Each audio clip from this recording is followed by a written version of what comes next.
Au Mali, comme dans de nombreux pays d'Afrique, la problématique de l'eau et de l'assainissement constitue une priorité pour les décideurs. Les défis sont immenses, que ce soit en termes d'ouvrages à réaliser, de systèmes à gérer et à entretenir, de comportements à adopter et à promouvoir. La plupart des projets de développement qui interviennent dans le secteur décident en interne sur quels axes ils mettront leurs priorités. Ils peuvent choisir d'intervenir dans les écoles, dans les centres de santé, de faire le focus sur les pompes à motricité humaine, sur les mini-réseaux d'adduction, sur l'assainissement familial. Ces choix préalables permettent aux organisations d'être efficaces et de proposer des actions standardisées. Ce sont des projets généralement bien orchestrés qui permettent de quantifier au préalable les réalisations prévues et l'impact qu'elles auront sur les conditions de vie des futurs usagers. Pourtant, même si ces interventions semblent pertinentes et bien pensées, les populations concernées ne s'approprient que rarement les infrastructures réalisées. Le projet Djikoura de Helvetas Suisse Intercoopération est parti d'une hypothèse différente. C'est aux personnes concernées de décider ce qui est prioritaire pour elles et il convient au préalable de les accompagner pour qu'elles prennent conscience des problèmes, mais surtout des solutions envisageables. Un appui important est mis en œuvre pour amener les populations à adopter de bons comportements, que ce soit pour l'hygiène, la gestion des infrastructures ou la maîtrise d'ouvrages communales. Djikoura est un projet différent de ce que nous avons l'habitude de voir au village. L'équipe est venue nous demander si nous étions intéressés pour travailler avec eux. Mais ils ont insisté sur certaines conditions. C'est nous qui décidons ce que nous estimons le plus important. Réparer une pompe dans un quartier ou dans un village, ou de construire des latrines dans une école ou dans un centre de santé, le projet ne nous donne aucune indication. La seule chose demandée, c'est que les décisions soient prises de façon participative et consensuelle pendant les rencontres communales en présence des représentants de tous les villages.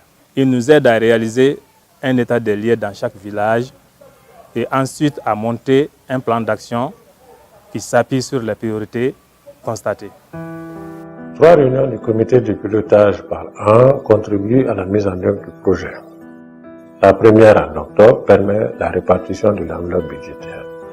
Ce sont les acteurs locaux, conseils de cercle, services techniques et l'équipe du projet, qui partagent le budget entre les communes partenaires en fonction de critères spécifiques. Au cours de la deuxième réunion du comité de pilotage en décembre, chaque commune vient présenter son bilan annuel et son plan d'action élaboré de façon participative en se basant sur le budget alloué.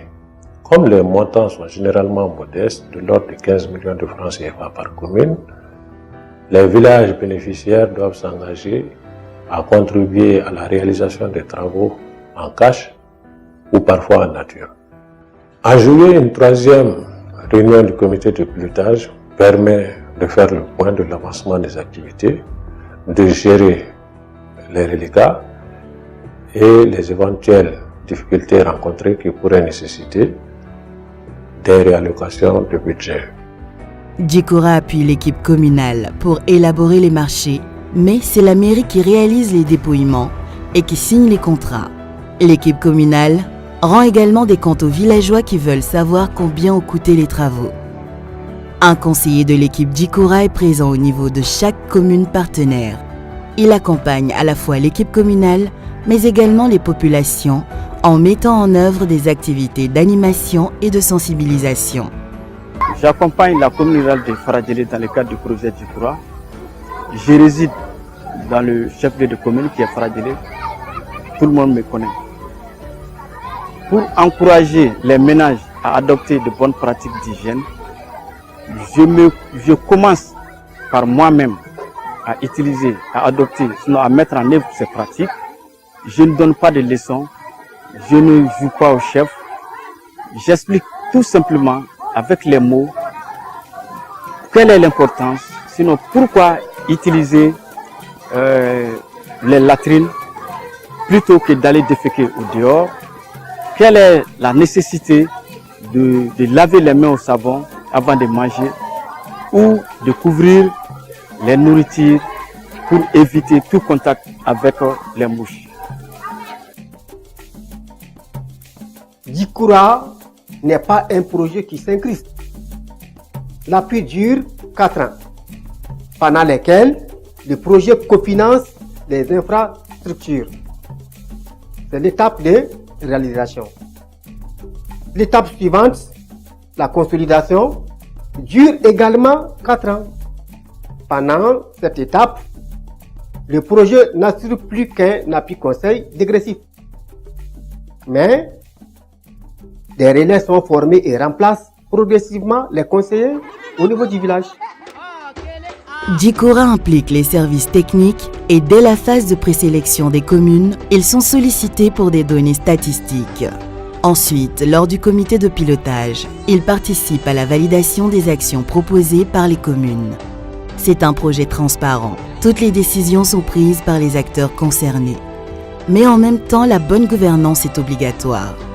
Si un maire ne respecte pas les règles, sa commune sera écartée sans délai ni discussion.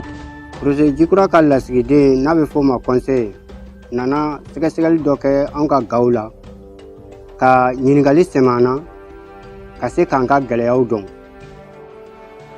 nka an ye lajɛ dɔ kɛ bɛɛ y'a hakilina fɔ o kɔfɛ komasi ɲɔgɔn ye dɔ kɛra pɔnpe hakɛ ani ɲɛgɛn hakɛ minnu kan ka labɛn ka se k'an mako dilan.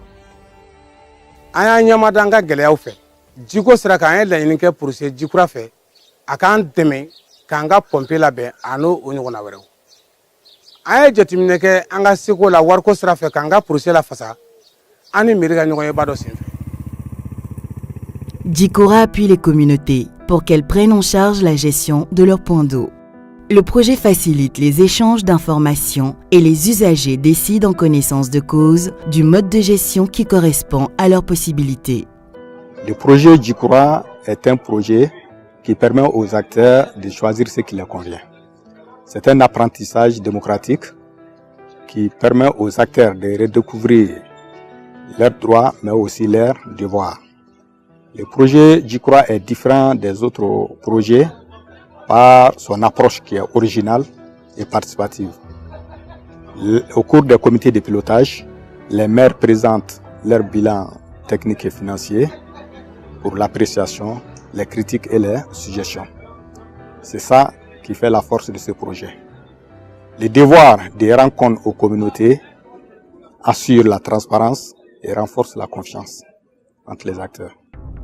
Aba kalama ko projet caman bɛ na dugu kɔnɔ u b'an bila ka baaraw kɛ u bɛ layidu t'an ye dɔw yɛrɛ b'an bila ka wari bɔ u bɛ taa u tɛ na tugun Djikoura na waati la an fɛ yan an tun sigara an tun b'a fɛ ka tiɲɛ dɔn nka bi an ye tiɲɛ ye an y'a dɔn k'a fɔ ko anw de bɛ se ka kow lataga ɲɛ Djikoura ye baara minnu kɛ an fɛ yan baara ninnu kalifalen don mairie la nka baara nin ye anw de ta ye. Helvetas Suisse Intercoopération a fait le choix de la confiance en laissant les populations décider ce qui est prioritaire.